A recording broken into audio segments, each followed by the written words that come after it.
Good evening, ladies and gentlemen, boys and girls, and welcome to CRNIRULES once again. Here I am again. Excuse me, I just got a call. Once again, welcome. Here I am again. Like I mentioned earlier this week, today I'm going to be having an interview with a very interesting guest.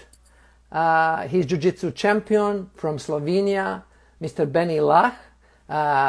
Very good friend of mine and a very successful athlete. It's my honor, honestly, to have Benny Lah in my life, and I'm truly grateful that he accepted my my invitation. And besides that he's a true champion, Benny is also a very good person and very experienced athlete who can share with you guys his experiences and his thoughts. Like I said earlier, it's gonna be in English, and I must tell you, it's gonna be hilarious that we have two typical Balkan guys speaking English at the same time, which is, by the way, our second language. Benny is from Slovenia, and his mother tongue is, of course, Slovenian, and I'm from Bosnia, and my mother tongue is Serbian. But we will try our best, and we will try to be as much as possible understandable for all guys who will be, I hope, watching this live video. As I mentioned before, Benny is a true Jiu-Jitsu champion. His career is really inspiring has been inspiring not just for me, but for the athletes that I was working with through the years, and he still keeps inspiring young generations when it comes to Jiu-Jitsu sport. And I know that it's going to be the case in the future too. Now, before I invite my guest, my dear friend Benny, to join us, I'm going to just go through the major titles that Benny holds throughout this career. So guys, listen carefully. I cannot even remember the titles what he achieved, but I'm just going to go through them one by one. Balkan Championships. 2 golds and 1 silver, and people who have been in Jiu-Jitsu, they know that Balkan Championships are open championships, so which means that people not just from Balkan region could participate. So I must say that Balkan Championship throughout the years has been a very high quality competition. So he's a holder of 3 titles. European Championship, listen carefully guys, 4 gold medals, 1 silver and 3 bronze. Finally, World Championship. Benny has been a champion once. Also, he has 1 silver and 3 bronze. World Games, he's a medalist. And finally, World Combat Games, he's also achieved a medal. So I want to say that among all of these titles, what I've just mentioned, Benny actually achieved much more, but those are really major ones, and I just wanted to point it out before I invite him. Okay, now is already 8 o'clock and 1 minute, so I'm going to use this opportunity to welcome you all and maybe to invite Benny to join me so that we can start our interview right away. Before Benny comes, once again guys, please stay with us. You're going to be able to hear a lot of interesting stories from Benny's career, and yeah, please be active. If you like the video, show me the thumb up, or maybe just write the message in the live video. If you have any significant questions for Benny, please write it down. I will try to monitor the comments, and maybe I'll be able to transfer your question to my guest. Depends on the timeline and how long it's gonna take to get all these questions, which I already planned for Benny. So I hope that Benny is gonna join us soon. And before he comes, once again, guys, CRNI Rules, and today I'll be having a great athlete together with me in this live, and very successful, one of the most successful athletes ever in jiu-jitsu from, I must say, former Yugoslavia, Balkan region too, why not? So I hope that you guys recognize these achievements. It's very tough to achieve these kind of medals in any sport, but especially in combat sports, as jiu-jitsu, where the people are very high quality athletes, and they are coming from all around the world with only one goal, and that is to become the best. So I hope Benny is gonna join us soon, and then we will be able to continue the conversation about his career and about everything what he has achieved so far. Not just in sport, not just in sport, but in life in general. Because Benny has a lot of success besides the sport. He has been very successful in his private life, and I know that he has a lot of things to share, especially with young generations, with upcoming generations, not just those who are related to jiu-jitsu, but those who really have ambitions to achieve something in their lives in general. So this type of people could really have advices which could be very beneficial for all of us in the future. All right.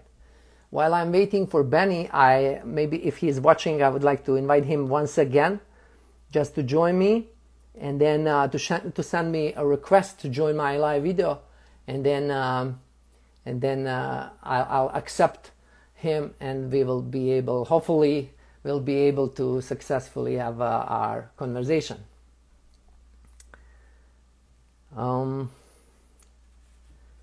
Once again, guys, welcome to my video.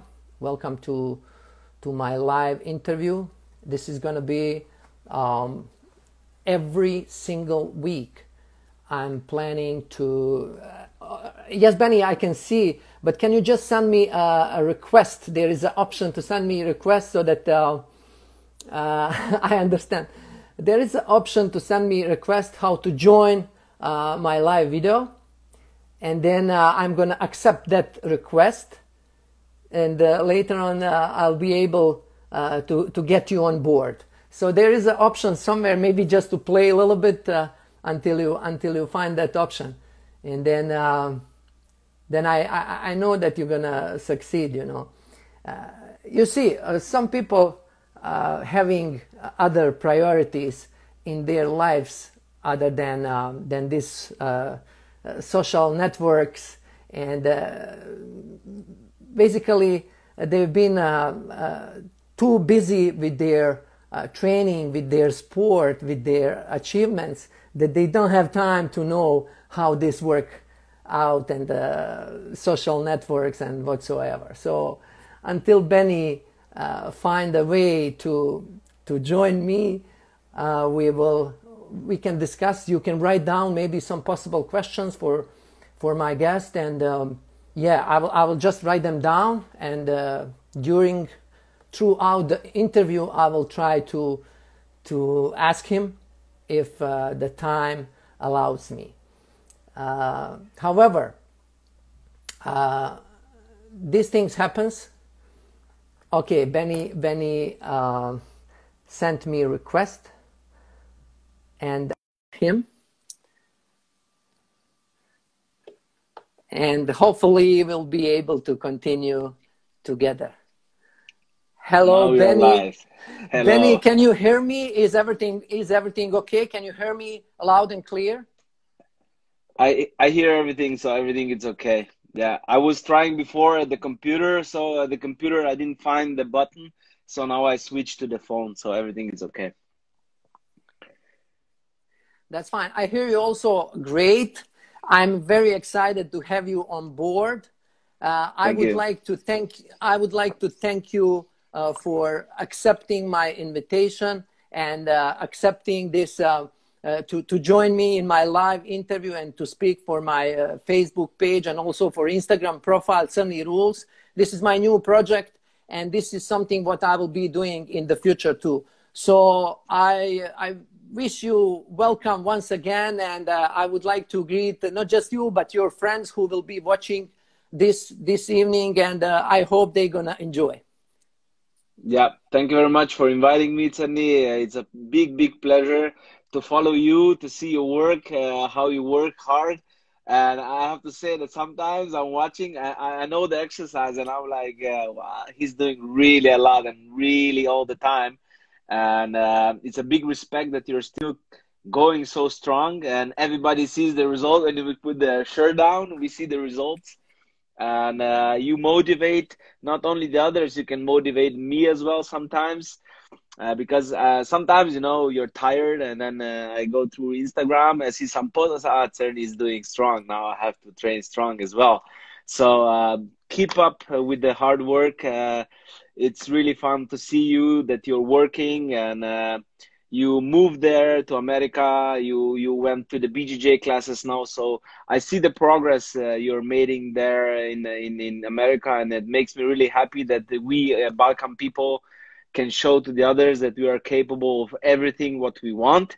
So really big like for that as well. And I'm really happy to be today here with you guys.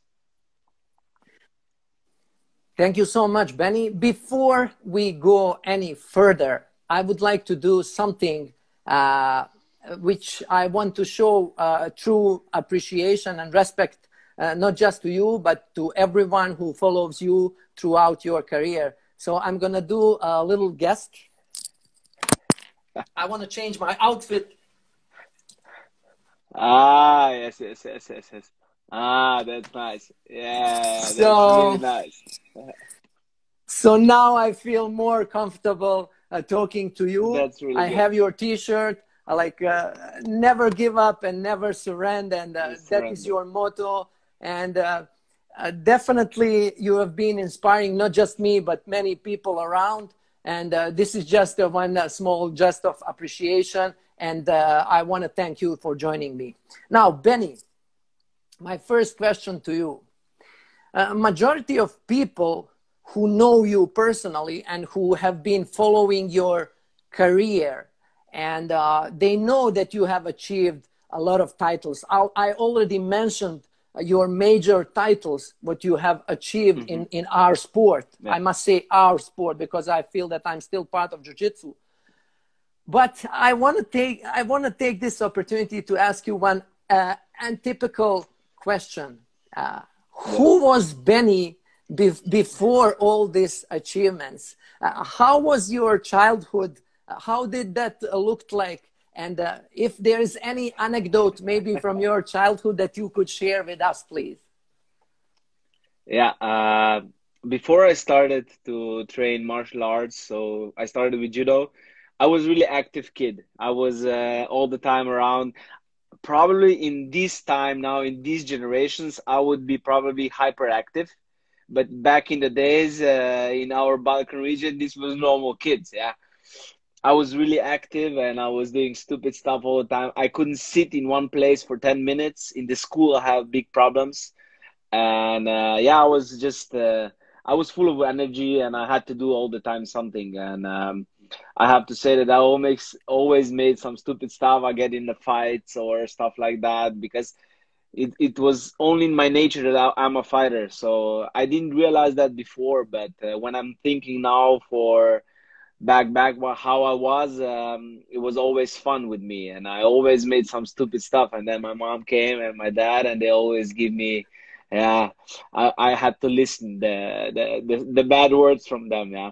But like I said, I was always the small kid, the fat kid, going all the time strong and fighting against everybody. And I was pretty active. I did, for me, when I was in the school, I couldn't sit in one place. I still remember, this is one funny anecdote, when I was in the first class, I got the permission from the teacher that I can stand up in the middle of the school. I can stand up in the middle of the class. No question asked. I can stand up.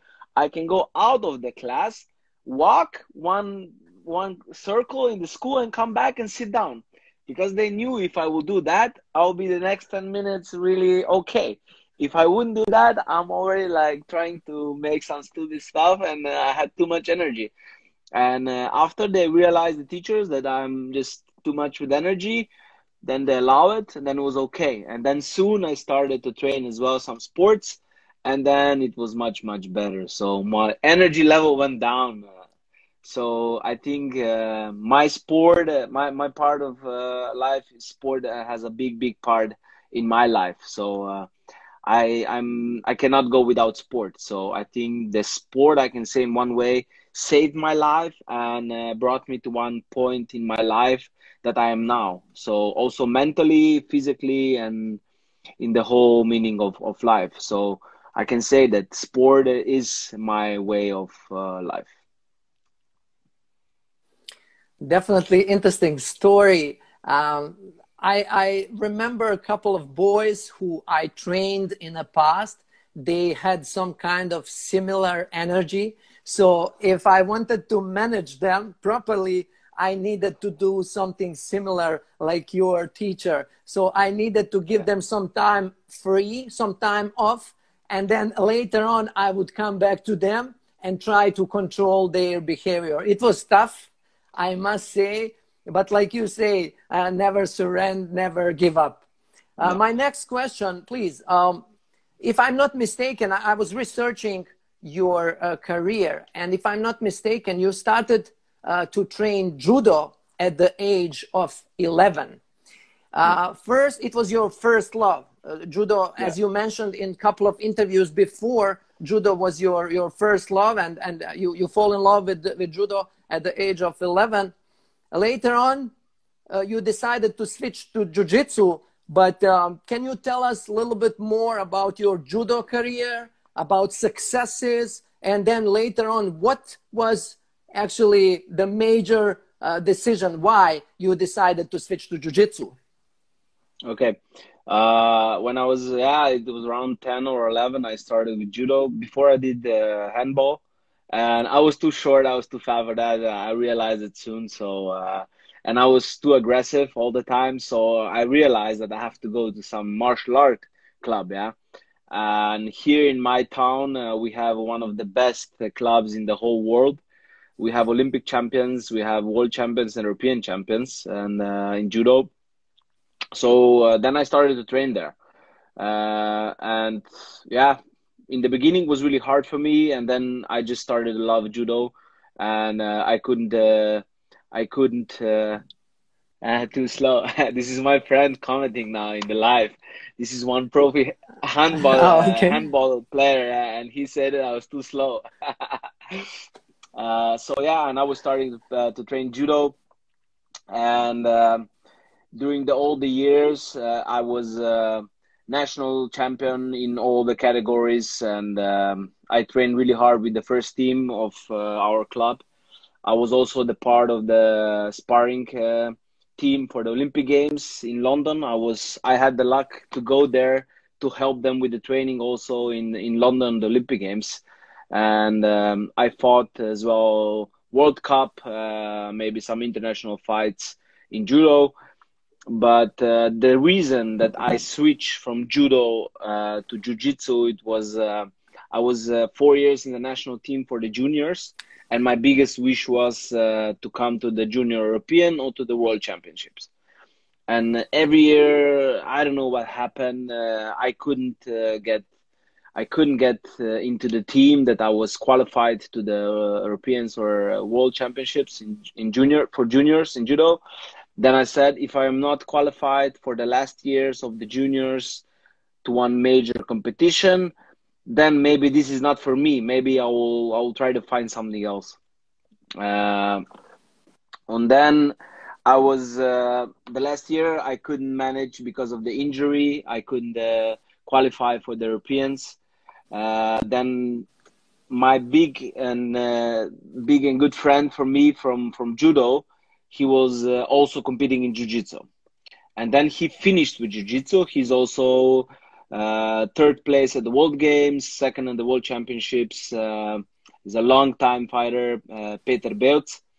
And then he asked me, okay, Benny, I have my goodbye fight now. Can you come and make a show in judo at this competition? So you will make judo show for me and for all the spectators. So yeah, it's no problem. I will come there and I will represent judo. I will throw something. And then I came to that competition. It was the first international competition, Robbie Reich Open. This was the first competition. It was 2005. It was the first one. And then I came there and I represented judo. And this was in the afternoon, because in the afternoon was the final block. And then I stayed there. I'll watch finals now, yeah. And then I saw this explosion, bomb, and how they fought, and then how they throw. And I was like, okay, I go to jiu-jitsu. This is my sport. I love it. It was the first time I watched live jiu-jitsu. I said, I will start to train jiu-jitsu. This is my sport. And the next year after that, so in 1 year, this was, I already won that competition. So 1 year later, I won that competition. It was really, yeah. I just decided. And that day, when I represented judo in that competition, I watched the finals. I said, I want to switch that. I saw myself inside because of the explosivity and all the fights, and it's pretty similar to judo. And I decided I will try it. So I think 1 month or 2 months later, I started with jiu-jitsu. And then the rest of the story, all the results are here now. And it was a really long way to be here now. But yeah, I'm happy that I went through all bad and good stuff in this way. Because like you said already, my motto of me, it's never give up, never surrender. So I think I proved myself to many people, to myself, what is most important, that I never gave up and I never surrender, even though that I was always told that I'm the small, slow guy. I will never want nothing, and I'm too fat for that. I will never achieve it. And I said, watch it, because I will prove it. And then I proved to them. So I'm happy to sit here now and talk about my story today, that I proved them wrong, to everybody, that it doesn't matter how big you are, how tall you are, how talented you are. It matters only one thing. It's the heart you have and the will to train hard and to never give up and still go forward. Everybody can be a champion if you really wish for it. And but of course you have to work hard for it. Yeah. And everything is possible if you put your mind inside. Thank you, Benny. This is a very inspiring story. And I want to thank your friend for inviting you to watch that competition and to show judo techniques, because that's why I have you today right here. And that's why we have these great achievements. I remember Robbie Reich very well. It's one of the best tournaments in the region. And I know that Carly Kels and other people from Slovenian Jiu-Jitsu Federation are still doing a great job. And for me, it was also an honor to be part of that tournament. Now, Benny, just want to relate another question to the previous one. How hard was that for you to switch from judo, which is basically grappling sport, to jiu-jitsu, which includes also elements of striking and kicking? So how hard was it to manage the distance? And maybe was it hard for you to change and to switch the type of trainings and preparations about the upcoming fights? In the beginning, if I watch the videos how I fought back in the days when I started, I was like, oh my God, I'm embarrassed how I fought, because it was like the hands was really low. I just grabbed the people. I was chasing them to grab them, throw them really hard and grab them in the ground and then just punch them and get one fulipon, yeah. In the beginning, I have to say in the first year, because the people internationally, they didn't know me. They didn't know who I am. It was much easier for me. I surprised them with my strong judo. So in the first year when I started to compete internationally, it was 2006. I already won Paris Open. I was third at the European Open Championship. And then suddenly everybody knowed me. They filmed me and they said, okay, this is a judo guy. So the next 4 years, I got my ass kicked really a lot. Yeah? Everybody sees now only my medals. Everybody sees that how many medals I have, but they don't know this period of me. Nobody knows this period. It was like 4 years I got my ass kicked. There's one funny story. I always tell this, because we were at the European Championship in Torino in Italy, 2007. And there was like, first time I saw in some competition, they make like, it was one photograph and he makes the photo during all the competition. And then you can go on the side and you can buy the pictures. And I was like, I said to my coach, let's go to watch. Maybe there's some pictures of me. I said, yeah, maybe some good picture of you. You blocked today everything. And I said, how I blocked everything? He said, you blocked everything with your head. I said, oh, okay. I just put my head down and said, no pictures for me today. No pictures for you. So I was like, in 4 years, I really struggled with first part of fighting, with the karate techniques. So like you said, the distance, understanding how I have to fight. And it was really hard to make the transition. But I think in the last few years, I've proven, if somebody watched my style of fighting, that they were surprised. Nobody would say, if they saw me in the last year of fighting, they would say, okay, he comes from judo. They will probably say he comes before maybe from karate than from judo, because I trained so much part one that I want to make my disability to be something like my strong part. So I think I got really strong in the part one only because of that, because I trained so much that this was my strong part in the last few years. So it was really hard work to get inside, many hours of training, and the transition was really hard. But like I said, it was 4 years of struggle, getting my ass kicked. I blocked everything, and yeah, but in the end, I think it was worth it to work so hard so I can get the prize in the end and take my medals. Yeah. Definitely. This is very good message for people who watch and who will be watching, because this video will be on my Facebook page right after this, and also will be IGTV on my Instagram profile. So people will be able to see it afterwards. That's good. That's a good message for people, especially for youngsters, for upcoming generations. Guys, as Benny said, work hard on your weaknesses.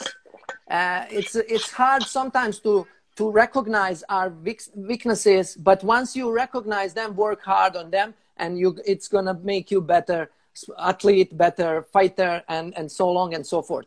Now, Benny, who helped you? I know that you, in your interviews, always mentioning the names of your coaches, of your judo coach, of your jiu-jitsu coach, of your sparring partners, and that is something what really puts you in a high level when it comes to the appreciation of people who work with you. So now I would like to ask you, who gave you that mindset?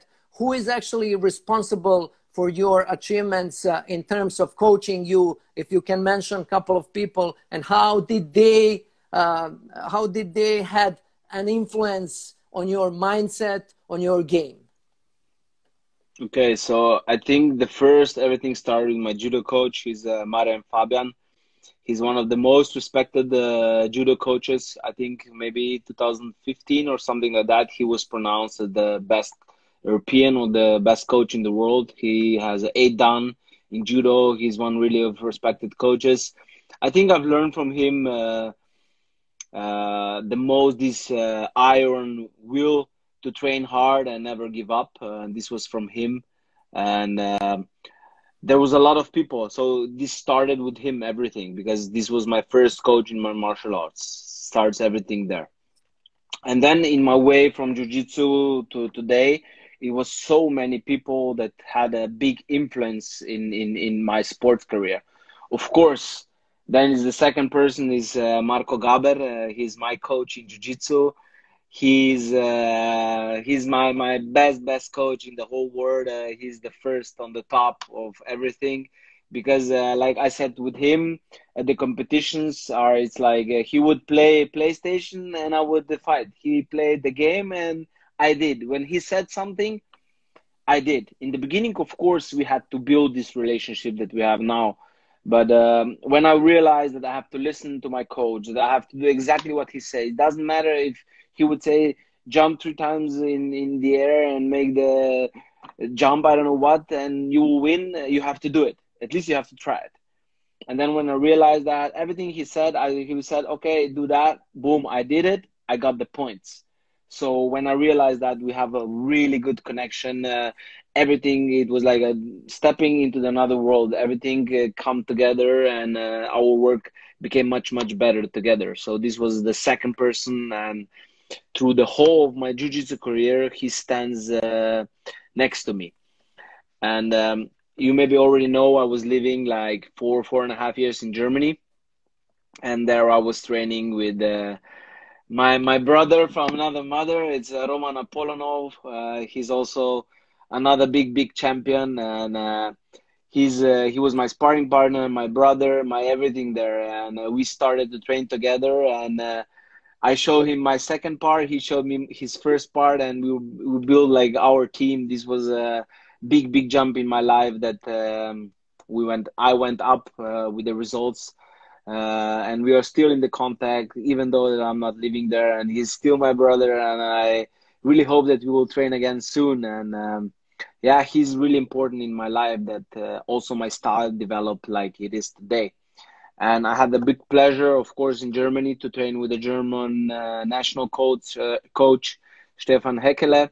He also helped me, and I trained at his club, and he helped me a lot that I develop the knowledge that I have, understanding of the fighting and everything. And those people are a lot of hours with me on the mat, spend a lot of hours with me on the mats, and we train hard. Of course, there are so many people that they have influenced me in my life and my sport career that it's hard to say to everybody. Also, it's Fredrik Widren from Sweden. He's also my brother. We train a lot together, and I have a lot of sparring partners. I train a lot of times around the world, because I think if you travel, if you meet a lot of different kind of sparring partners, that you can develop your style and you have more experience. Because if you train all the time in your gym,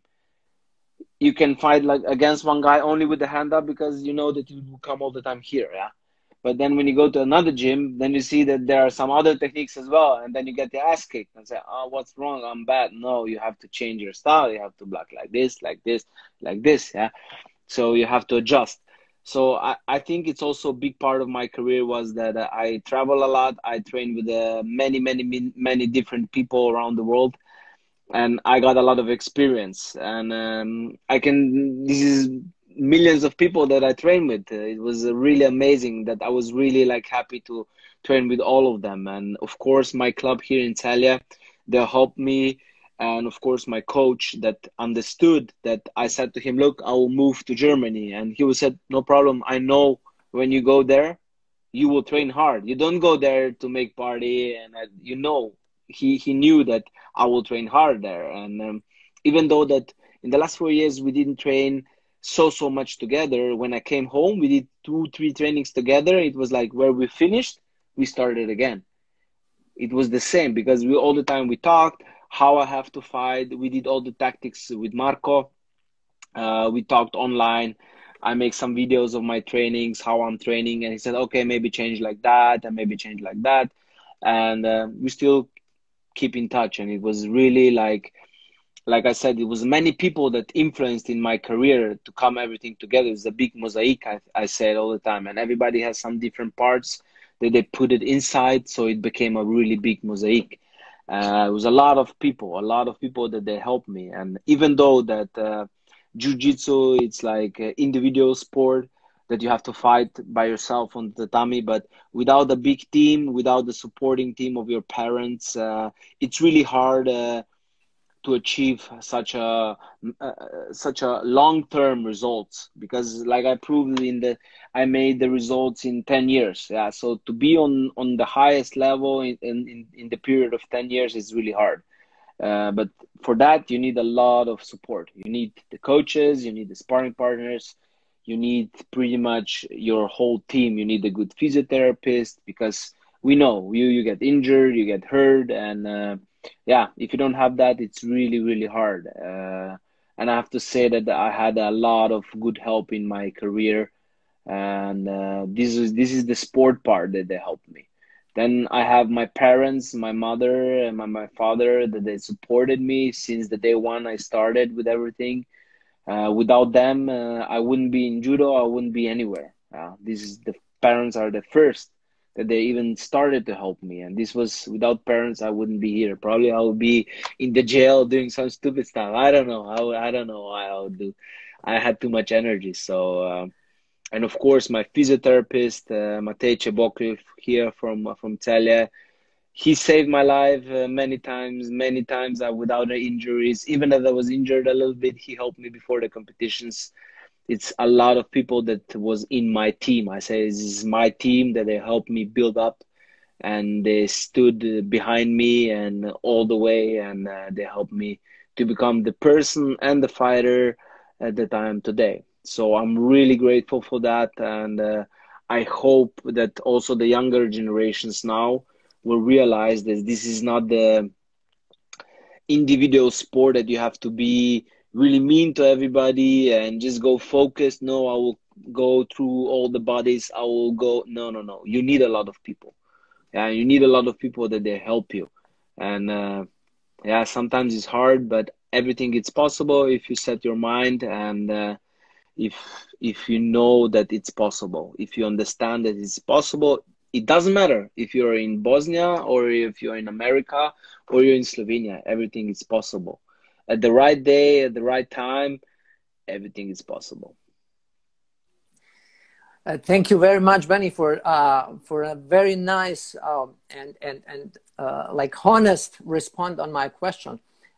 Yes, I know that you have been training in Germany, that you trained with Roman and Friedrich and Ivan from Serbia, that you build up the small team. All of you guys have been great champions, and I've been following your careers. I know you personally, and I know actually that Roman and even Friedrich, if I'm not mistaken, they have made their debuts in MMA.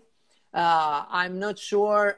What do you think about the MMA? I must say it is kind of similar sport to jiu-jitsu, with of course slight differences. But again, my question is to you, like, what do you think about MMA as a sport, and what do you think how MMA has impact to the other martial arts sports?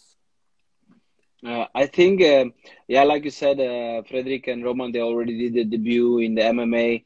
And yeah, I really like MMA. I like to watch it. I also like to go to training. I like to train it.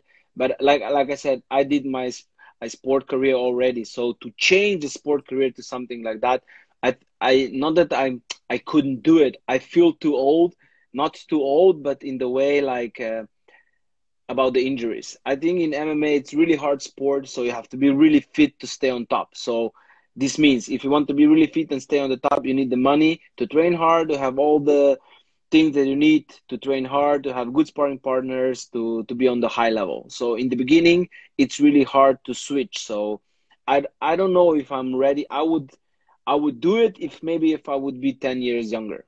I would go inside and try maybe MMA. If I would be now today, 10 years younger, maybe I would try MMA and try to fight in MMA as well. But I think now I'm in the stage that I don't want to risk so many injuries. I have to say, I'm happy that in my sport career, I didn't have any big injuries. Happily that I was not on the operation or with the knee or with the shoulder. But I'm grateful because of my physiotherapist Matej Cheboko that he did such a good work with me, that all the time I was preventing all the bad things happen to me. And now, like you asked about correlation about MMA and jiu-jitsu or the martial arts sports. For now in Slovenia, the MMA it's really rising up. So now in Slovenia, in jiu-jitsu is really hard because like if somebody wants to go to train some martial arts, or they go to judo, or they go to the MMA.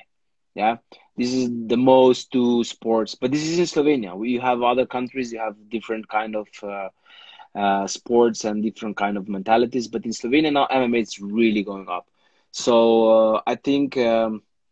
Yeah, they took a lot of fighters also as well from jiu-jitsu, and there are a lot of good guys in MMA. And I think as a sport, it's really hard sport, of course, but it developed a lot in the last years. If you watch UFC from in the beginning of the 2000 or now, the sport developed as well as jiu-jitsu developed.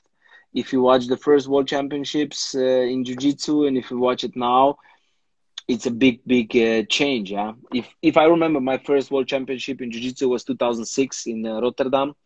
If I remember the fights there, how it looked, how it is now, it's big difference. Back then, or you were judoka or you were a guy from karate. Yeah, so now you don't see the difference. Now everybody is really good in part one, everybody is really good with the part two, and everybody is good in the ground. So the sports go on, it's developed.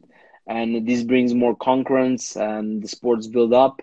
And yeah, in one way, this is really good.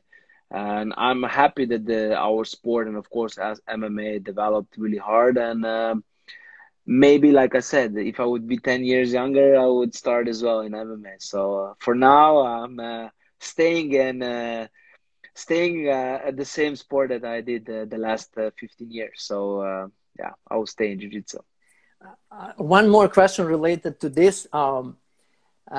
There is a general opinion today that fighter, in order to get attention of the society, of the people, right, has to be a little bit arrogant, has to talk trash, like we can see now, all these stars and whatever, they've been talking trash to each other, and they've been really arrogant.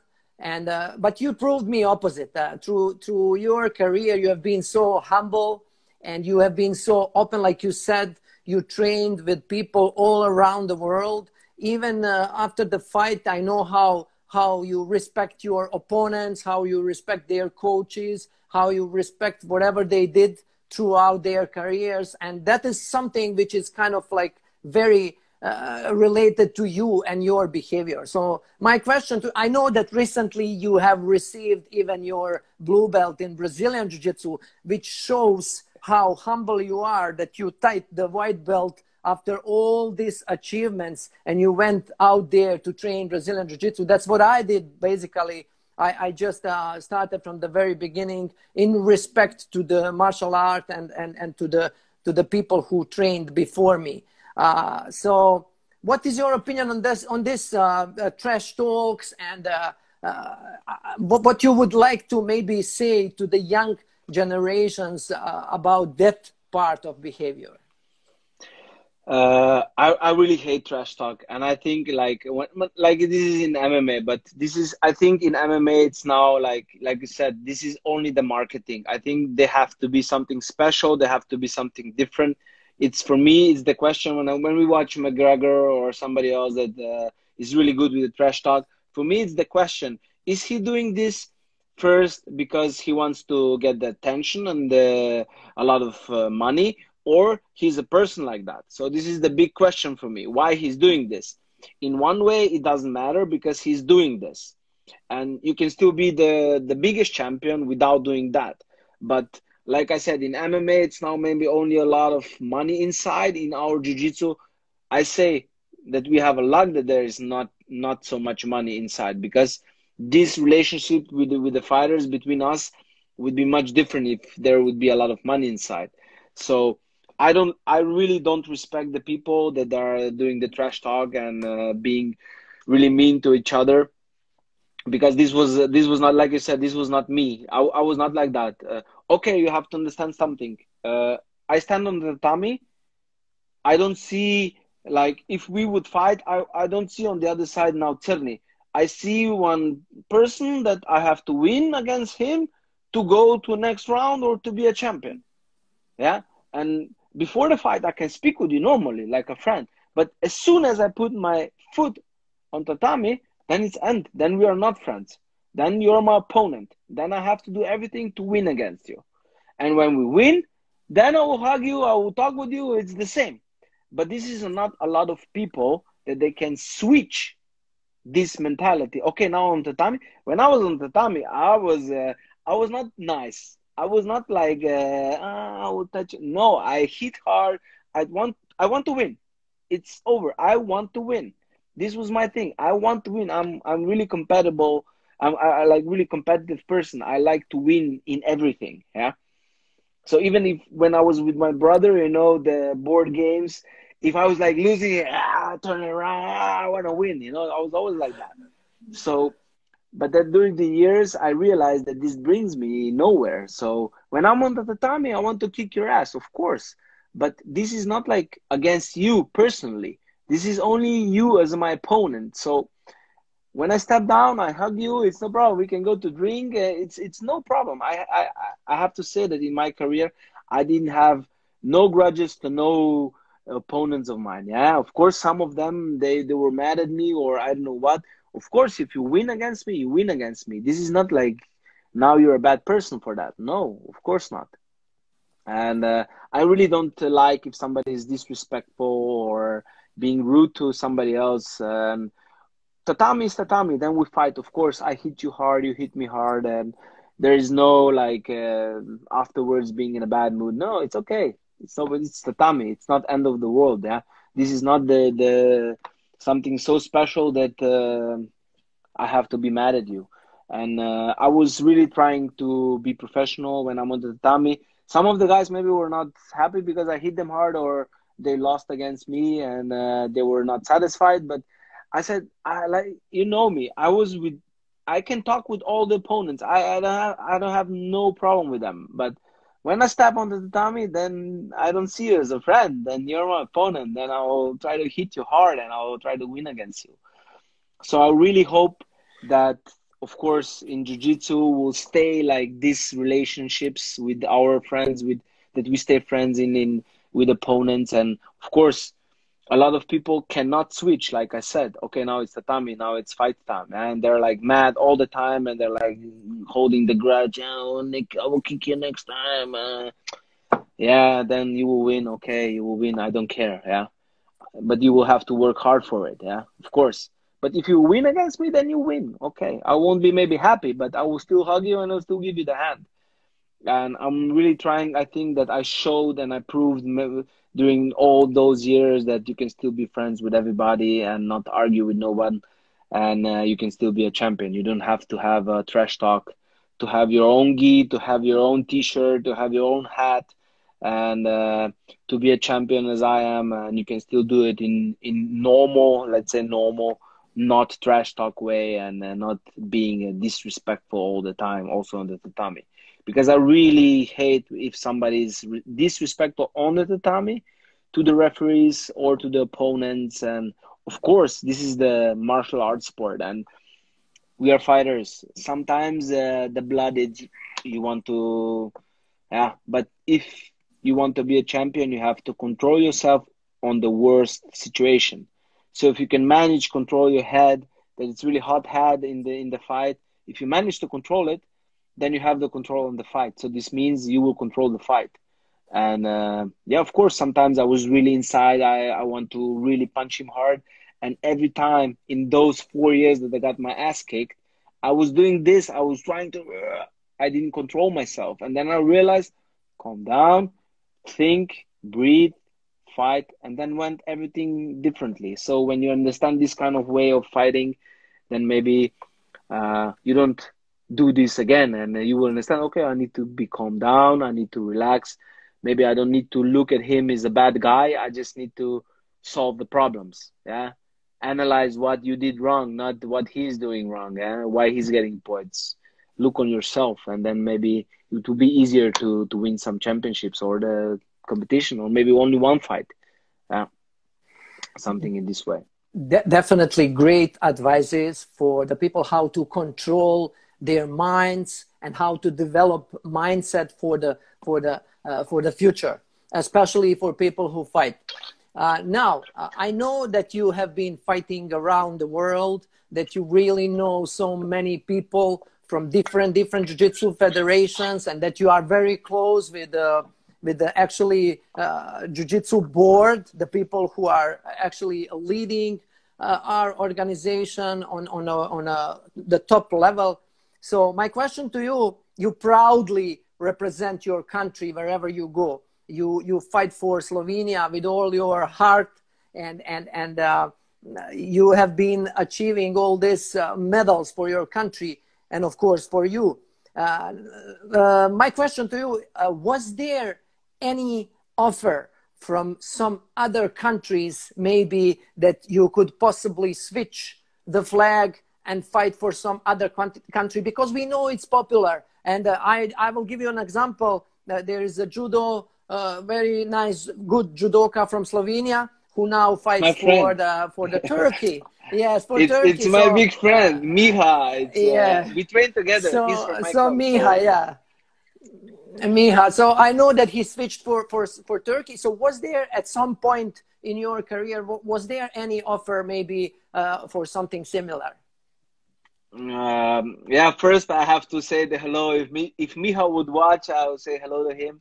I know him when he was a small kid, and yes, he switched from Slovenia to Turkey.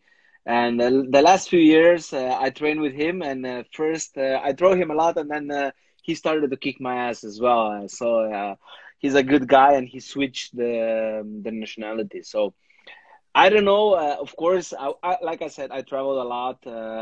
I meet a lot of people in the whole world. I talk with a lot of different federations, and I don't know. Sometimes maybe it was only with the joke.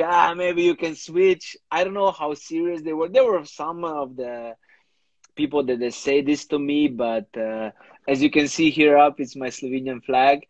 I stay loyal to my country. I said I would never change it. Of course, we have to understand something. In our sport, we don't get a lot of money. Maybe if I would switch, then I would have to have a really big offer that if I would fight for 5 years for them, then I would be settled for the whole life.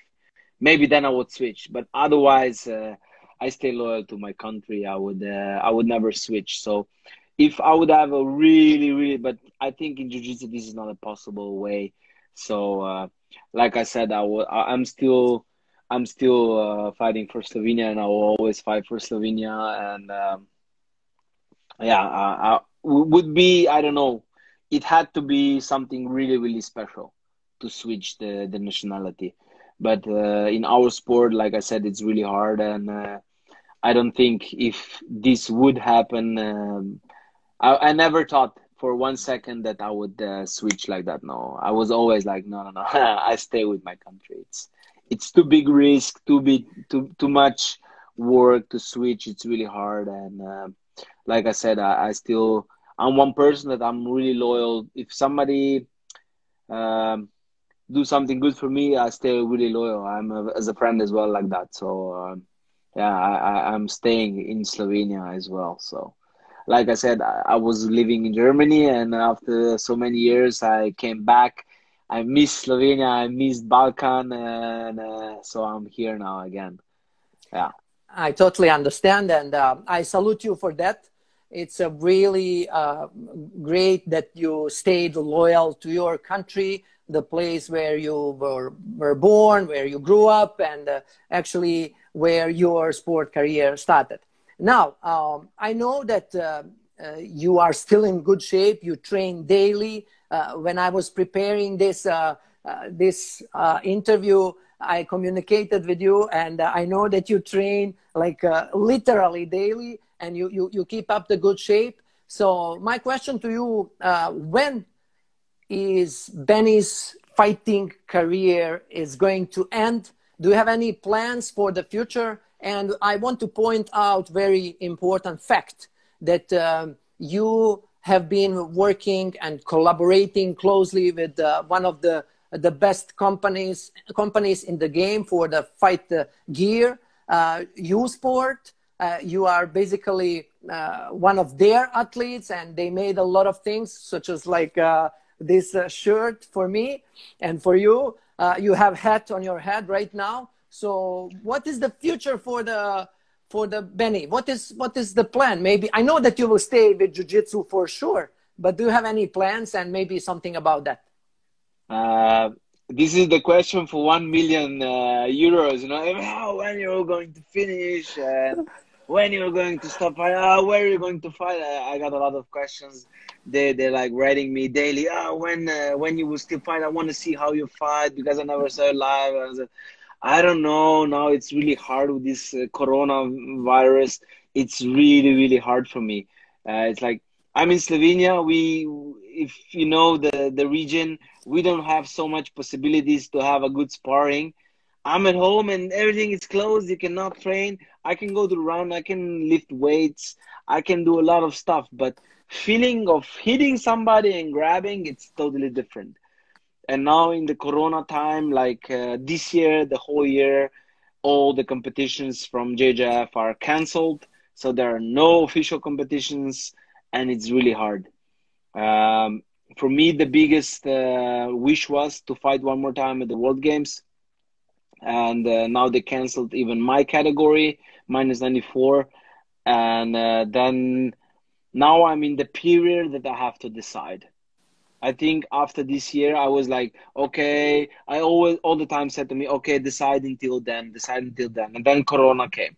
And I said, no, I cannot decide because I don't know what will be in the next year. So I think in the beginning of the next year, I will know for sure if I go one more year, if I want to do one more competition, or I'm finished and I have to quit the sport. I'm still staying active. I'm still training really, really hard. Of course, minimum one time per day, or sometimes also 2 times per day. But it's like I said, it's hard to train jiu-jitsu because it's with the closed gyms and it's really hard to have the contact and everything. But I'm still looking positive on everything, and maybe now it's the time to relax and to do some other stuff that I couldn't do it before. I'm sorry to interrupt you, Benny, but Instagram is going to shut us down, but I'm going to come back. So please stay with me and I will come back because 1 hour is kind of limit. After 1 minute and 30 seconds, it will shut down automatically, but I'm going to come back and we will continue. So please continue now. Sorry for interrupting you. No problem. No problem.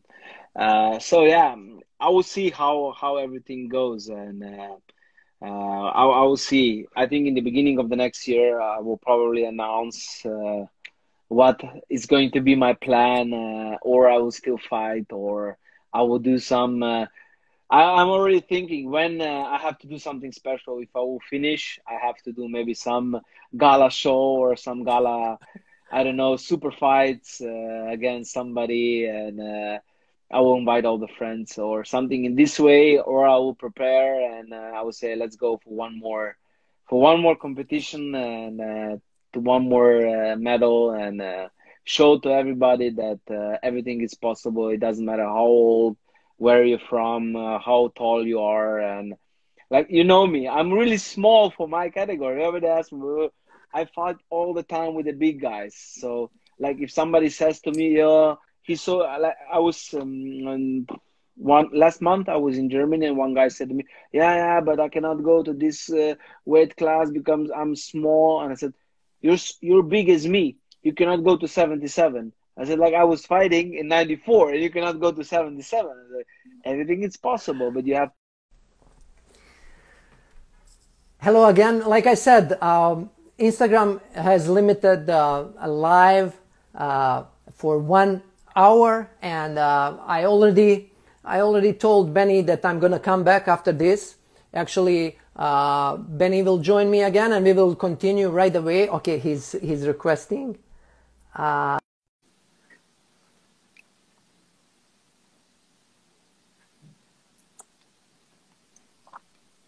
I'm back. Welcome back. I'm so sorry. But No you problem, know, no problem. when we have interesting topics and when we talk about this, the Yeah. time just fly, and I cannot concentrate. You know. Welcome back. Please continue. Yeah, where I was talking now, I was talking about the possible ending okay. your career and making some Okay. shows, and Okay. you said that everything is possible. That one guy from Germany told you that he's too short for the category. Yeah. And then you just have to understand the difference of the distance and the way of fighting, and everything is possible. It doesn't matter in which category you are. So everything is. I think I prove to a lot of guys. Yeah, like I said, if somebody would see me before the competition, if they wouldn't know who I am, if they would see me on the way in or the scale, if I put my t-shirt on, if they were like this, or with the muscles, I was like a little bit with my stomach, I was like, it's okay, but this doesn't matter, because the skills and the heart and the willpower matters a lot. So there were a lot of times, you know, you have guys that are really good prepared, but they don't have the mind like in the moment. I think you did also the competitions, you know, in some way of it doesn't matter where, in BJJ or in judo or in sport jiu-jitsu fighting system, comes the time in the fight that the fight is, like, say, we always say it's on this point my match was broken. So you know the point where, you know, like, you give up. It's like, oh shit, I cannot win. You're just like inside and you're doing that. In that moment, I think this was my really big positive way, that in this moment I stay really mentally strong. I can tell you one anecdote from my first medal, that it was really important. It was the World Championship 2010 in St. Petersburg. This was one of my really first medal that I can say that I'm the most proud of it. Like you said before, I have a lot of first places, Europeans, Balkan, World Championship, but this medal for me, it's the most proudful moment in my sport career. You can also see I have the date of that medal here. It's 27th of November 2010, because this is really important. For that competition, like I said before, I want to go for junior judo championships. I want to be qualified. So I said, if I wouldn't be qualified, then I will stop. I will try to find something else. So this competition, I was like 4 years, my ass was kicked. I couldn't win no medal outside. I was like, really, I don't know what to do now. I want to really achieve something. And then I said, okay, for this competition, I will train so hard. I will change all my system. It has to be something wrong what I'm doing. I have to change my system. I have to train hard. I want the medal. If I don't get the medal at this competition, I will quit jiu-jitsu. I was ready. And I said, now you put half of the year inside. Yes, I was ready. I said, if I don't get the medal, then I'm not good enough. And then, big respect, Ivan came inside. Ivan came and joined us. That's good. So in this competition, I started to prepare myself, and I trained really hard for that competition. And there was one guy in my judo club where I trained, and he said to me, what do you want in this competition? I said, I want the medal. I want the medal. I'm training really hard, because he saw me how I'm training. I went to judo. I went to karate. I went everywhere. I was really preparing hard. I was like even running with my backpack to the judo training and back, and I was really training hard. And he said to me, you're wrong. You're thinking wrong. I say, why? I want the medal. He said, no, you have to wish gold medal. then you will get the medal. If you wish only Great. third place, then maybe you will get fifth place or seventh place. And this was one moment in my life that said, okay, now I'll go for the first place. And then I started totally to switch my mindset. And I said, okay, I want the gold. It's possible. It's possible. I know it's possible. Then I did a big poster and I put it on my wall and I put a gold medal 2010 St. Petersburg. And I was every day when I stand up, and this was also one trick of mine. When I was training for the competitions, I put it on the wall when I was sleeping. When I wake up, I open my eyes, I saw the poster. It was like, okay, stand up, get up, train hard. You have to be focused. You have to eat right. You have to train hard. You have to recover. You have to do everything. And then I started to prepare for that competition. And I trained really hard. Everything was good. Everything was good. We came to the competition and weighing was in the morning. It was not like it's now, one day before. I get my kilos. Everything was perfect. I did my warm-up. Everything was good. Then I meet Leonid Rubtsov. He's a good friend of mine as well. He's from Ukraine. He's a really tall guy. I know him. He's now referee. I know him very well. He's now refereeing. He's now refereeing. Yeah. And he's like 2 meters tall, and he has really long legs. So we started to fight. It was really close-up match. So I think I was leading maybe for 1 point. I don't know. In the last second, he kicked me with Yokogeri. It was Ikevake, so it was like even points and even ippons. So we have to do one more match again. Yeah. So we started to fight, and we fight, and we fight again. We were really close. In the last few seconds, bam, Yokogeri again. And he won I think for 1 point. But this was such an intense match that we went down. He won. I was like, I threw my gi, bam, down. I never do that. I throw my gi on the floor. I lay down like this. I was laying on the floor and the saliva came out. I couldn't breathe. I was really exhausted. But I was physically really good prepared. And in that moment, I was telling to myself, okay, you cannot be a champion today. So it's done. It's done. And in this part came my coach to me. And he knew me in that day. He already knew me so good that he totally knew that what he can say to me or what he cannot say to me. In that particular moment. Yes. Yeah. If he would come to me and say, oh, what you did, I would say, it's done. I'm finished. I will never fight again. He came to me totally calm. He never said to me, why did you do that? He said, you have 15 minutes. The next fight is against Greece. He went away.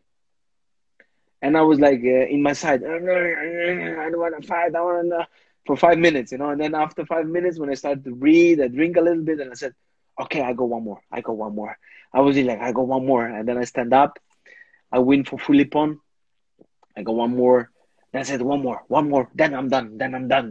One more. I prove that I'm good. Then I go again. I win against USA. I win with Philippon again. Then I go one more. Now one more. It's okay. Now one more. Then I'm done. Then I go against Netherlands, and I won 8-1, I think. I got only one Shido. He never hit me. I was really good. And that's okay. Now I'm done. And then my coach came to me and said, okay, now you have 3 hours. Then we fight for the medal. And I was like, huh? I'm already for the medal now. I was really surprised that I'm already fighting for the medal. I said, well, now I go one more. And then, okay, we made a plan. I was relaxing. I was eating. Then I started to realize that, shit, I'm almost there. I almost got the medal. And now comes the best part. And then I had to fight against Martin Ode from Spain. In 1 year before, he won the combat games.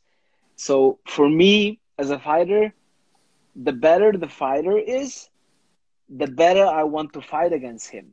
For me, it was this motivation. If I had to fight against the world champion, I would rather choose the world champion as the guy who was 5th at the world championship. Why? Because I want to beat the first guy that I can say I am better than everybody else. So I'm proving myself that I can beat also the best guy in the whole category. And he won the combat games, and he was pretty much tall as me, and he was also the same style, pretty much the same, but he had a little bit better part one than me. And I was really motivated for him because he won the world games, the combat games. If I win against him, I can prove that I can beat everybody in my category. I was really motivated. I was really pumped up. So it was my first time that I was fighting for the medal at the World Championships or the Olympians. And we started a fight. It was like 2-0 for him, 4-0 for him, 6-0 for him. I was like, I don't know. I got a blackout. I couldn't do nothing but him. Then I throw him Kata Guruma, I think. I throw him. And it was 4-2. And in the first fight against Leonid, I a little bit injured my ankle. So it was like we were still fighting, and it was like 2 minutes and 40 seconds was already passed, and it was 6-2 for Martin. And I was like, fuck, he killed me. He kicked my ass. I cannot do anything. And I still remember I called the doctor, and he was spraying the ankle. I couldn't feel ankle because I said, just spread. My ankle hurts me, spread. And I was watching in the St. Petersburg, it was the ice hockey hall. And I watched on top, it was the lights. Really, I still see the lights now. I was watching and I said, okay, I'm finished with jiu-jitsu. I couldn't get the medal, so I'm finished. And it was like, in that moment, it was like, I give myself a slap. I was like, bam, no, you're not finished now. Stand up. Now you have 20 seconds. It doesn't matter what you do. Just go and kick and punch and grab and throw, and you do everything you can. You have 20 seconds. The fight is not finished. So go like, I was exploding. I was like just going forward, punching, trying to throw. We were in part 2 and he tried to throw me. I don't know, we fell down. It was mate. 2 seconds to go. I watched the screen and it was 7-7. But I had the part 2 ippon and part 1 ippon, and he had only part 1 ippon. So I was like, okay.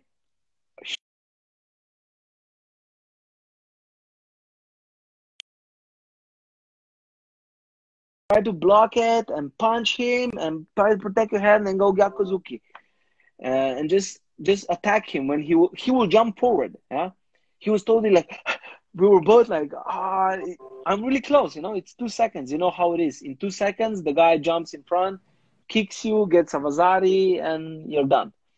So in that moment, referee said, Hajime, and we both jumped backwards. And I was like, in that moment, oh shit, my coach made a mistake. I have to go forward. I'm behind with the points. I run forward, Mate Soromade. And I was like, oh, I lost. I was totally thinking that I lost the medal. I'm standing like this. Oh, I lost the medal. And the referee gives the victory to me. I was like, huh? I won the medal. But the thing was that the coach from Martin thought otherwise. That coach from Martin thought that he's in front. So he went backwards. So he made a mistake. And that day, I won with 7-7. And I said, I saw the Holy Mary. It helped me. I don't know how I won. I won that fight. And after this, I opened the doors in my sport career. And I went with not with the steps on. I was driving with the lift. And I was like expressly going up with my sport career. Because in that moment, I saw if you do everything that you love, if you put so much energy inside of the sport, if you really never give up, it doesn't matter. It doesn't matter how hard it looks. You can still do it.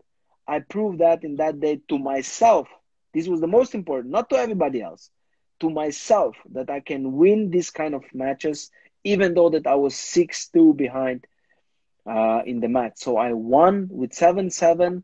And I was so proud that I got the medal. I can not tell you, this was one of my proudest moment in my sport career, the first medal from the big championships. And after that, it went only up. So half of the year later, I become first-time European champion on my home ground in Slovenia.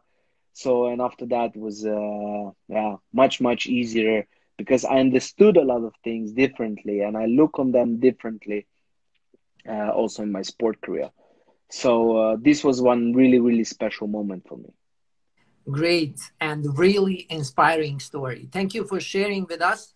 And I'm sure that young generations are going to benefit from this story, because you were not told this story before. You experienced itself on your own skin, and you went through that on your own. So thank you for sharing. And yeah, the time really passed so fast.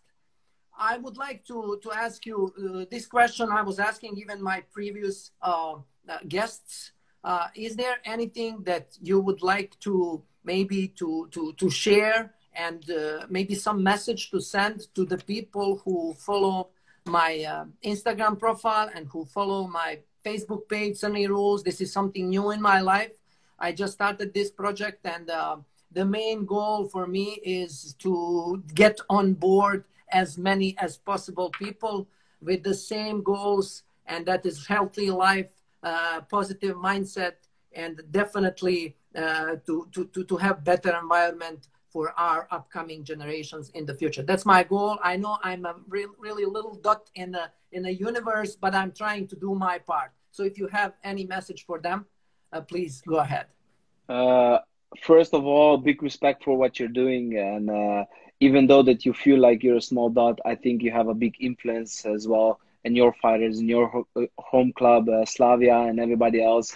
I think you proved a lot, the good work with them, and I think that people should start to follow you, see the results. I think you're the first product of the healthy lifestyle, like you're doing it, and you're a big role model for the younger generation as well.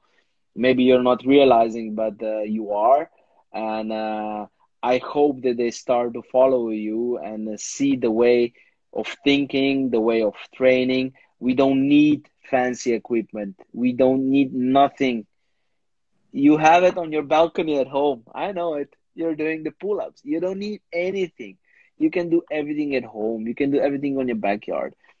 Try to follow CRNIRULES, because you have a lot of good information. You will have a lot of good motivation. You have a lot of good ideas for the training.